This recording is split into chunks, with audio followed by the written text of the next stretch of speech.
Assalomu alaykum, bu Dunyo yangiliklari kanali. Bugun dasturimizda Ukraina bo'ylab tun qo'rquvi. Rossiyaning keng ko'lamli dron hujumi infratuzilma va turar joylarga zarar yetkazdi. Ukraina hududlari 17 fevralga o'tar kechasi yana masshtabli hujumlarga duch keldi.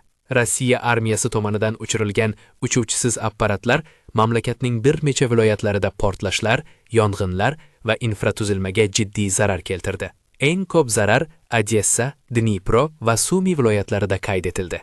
Odessada ko'p qavatli uyda yong'in, aholi tungi vahimani boshdan kechirdi. Odessa shahar harbiy ma'muriyati rahbari Sergey Lisakning ma'lum qilishicha, dron zarbasi natijasida tumanlardan biridagi ko'p qavatli uy yuqori qavatlarida yong'in chiqqan. Yana bir tumanda do'kon va avtotexnik xizmat ko'rsatish shoxobchasi shikastlangan. Rasmiylar 2 nafar jabrlanuvchi borligini tasdiqladi. Shuningdek, Strana.a nashriga ko'ra, shaharning ayrim hududlarida elektr va ichimlik suvi ta'minotida uzilishlar kuzatilmoqda. Dnipro va Sumi viloyatlarida portlashlar qayd etildi. Ukrainaning Suspilniy telekanali ma'lumotlariga ko'ra, Dnipro shahrida ham portlashlar eshitilgan. Sumi viloyatining Axtirka shahrida ham hujum oqibatlari kuzatilgan. Mahalliy hokimiyatlar zararning aniq ko'lamini o'rganmoqda. Rossiya 76 ta Ukraina droni urib tushirildi. Rossiya Mudofaa vazirligi 16 fevral kuni soat 20:00 dan 00:00 gacha bo'lgan vaqt oralig'ida Rossiya hududi ustida 76 ta Ukraina droni yo'q qilinganini e'lon qildi. Krasnodar o'lkasining Severskiy tumanida dron parchalari tushishi natijasida 2 kishi tan jarohati olgan. 4 ta xususiy uy zarar ko'rgan. Ulardan ikkisida yong'in yuzaga kelgan. Ilskiy neftni qayta ishlash zavodida katta yong'in.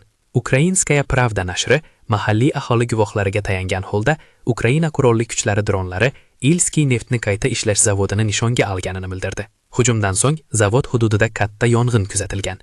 Rossiyaning 6 ta aeroporti faoliyati vaqtincha to'xtatildi. 17 fevralga o'tar kechasi Rossiyaning bir nechta aeroportlari xavfsizlik chorasi sifatida ish faoliyatini vaqtincha to'xtatdi. Ular orasida Qozon, Nijnikamsk, Ulyanovsk, Penza, Tambov, Sochi parvozlar kechiktirilgan yoki boshqa manzillarga yo'naltirilgan.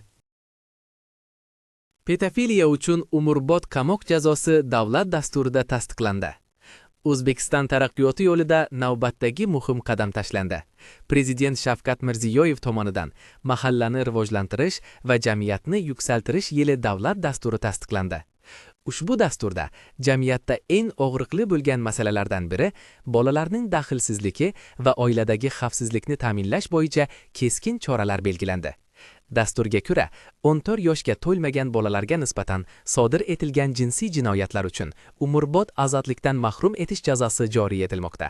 Bu choralar O'zbekistonda bolalar huquqlarini himoya qilish borasida eng keskin va qat'iy qadam sifatida tarixga kirishi kutilmoqda. Shuningdek, dastur quyidagilarni ham o'z ichiga oladi.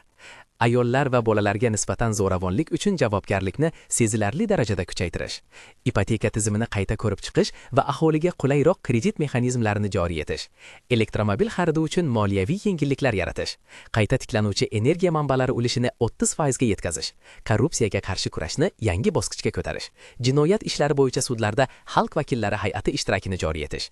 Mazkur normalar 2026-yil 1-apreldan boshlab amaliyotga tatbiq etib belgilangan. Bu islohotlar paketi jamiyat xavfsizligi, odil sudlov va farovon hayot sari tashlangan navbatdagi dadil qadamdir.